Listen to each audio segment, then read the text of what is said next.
ऐसा है, आज सर्व कर्मचारी संघ हरियाणा की प्रिंसिपल सेक्रेटरी जो माननीय मुख्यमंत्री के प्रधान सचिव हैं, उनकी अध्यक्षता में विस्तृत बैठक हुई है और हमने जो कर्मचारियों के मुद्दे थे, चाहे वो रेगुलाइजेशन का है, पुरानी पेंशन बहाली का है, लिपिक का जो वेतनमान 35,400 का है, जो पद खाली पड़े हैं उनको भरने का है,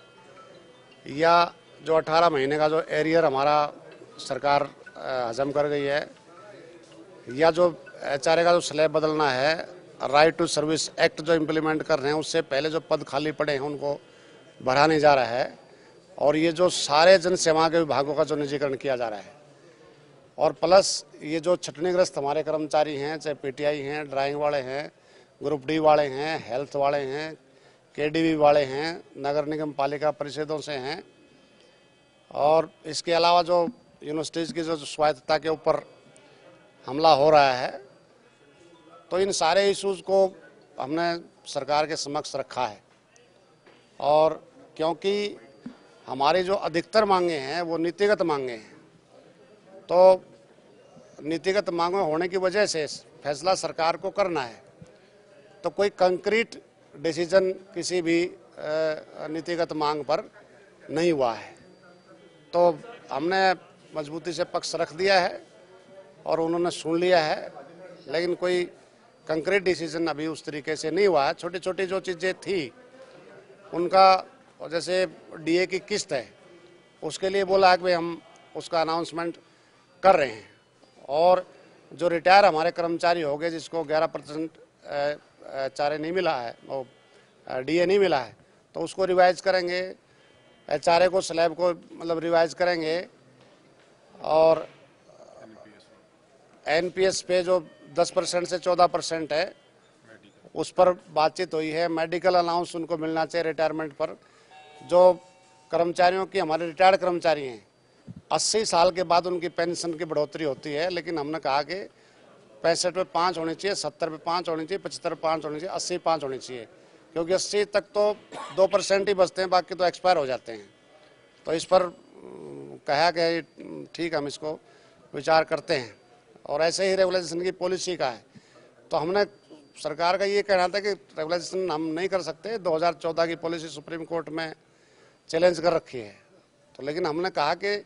सरकार पॉलिसी बना सकती है। पंजाब ने बनाई है, हिमाचल ने बनाई है, हरियाणा सरकार भी बनाए, और जब तक रेगुलर ना हो, जब तक समान काम समान वेतन और जॉब सिक्योरिटी का किस कोर्ट ने रोक रखा है? किसी कोर्ट ने नहीं रोक रखा है। ये काम तो किया जा सकता है, लेकिन कोई क्लियर कट को डिसीजन उसके ऊपर हुआ हो, ऐसा भी कुछ नहीं है। तो इस प्रकार से अलग अलग जो हमारे इशू थे उन सब पे बातचीत हमने रखी है। और जो बड़ा हमारा इशू है छटनीग्रस्त कर्मचारी, मतलब पीटीआई हैं, उनको नौकरी से निकाल रखा है, ड्राइंग वाले हैं, ग्रुप डी वाले हैं। हमने ये कहा कि जब सरकार ने वायदा किया है माननीय मुख्यमंत्री जी ने कि इनको एडजस्ट करेंगे, तो इनको एडजस्ट किया जाए। और इसी प्रकार से जैसे हेल्थ से निकाल रखे हैं, कुरुक्षेत्र विकास बोर्ड से निकाल रखे हैं, लगभग 6,000 कर्मचारी निकाल रखे हैं। हेल्थ में तो कोरोना योद्धा ताली बजवाई, थाली बजवाई,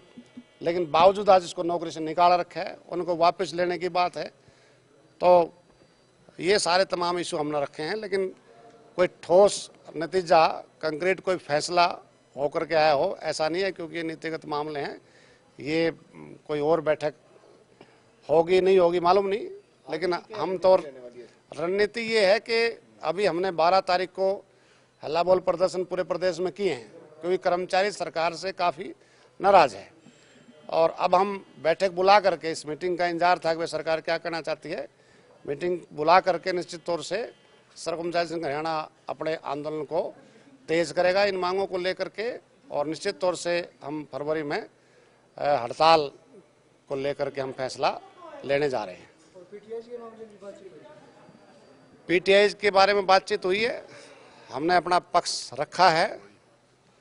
और उन्होंने कहा कि जो प्रपोजल आप दे रहे हैं सरकार इस पर विचार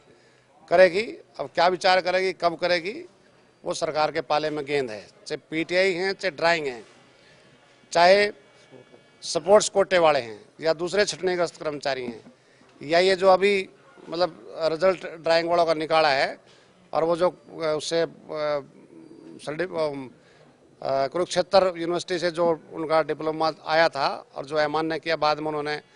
कुरुक्षेत्र विकास यूनिवर्सिटी ने वो जारी किया है कि ये इक्विवेलेंट टू IITI है,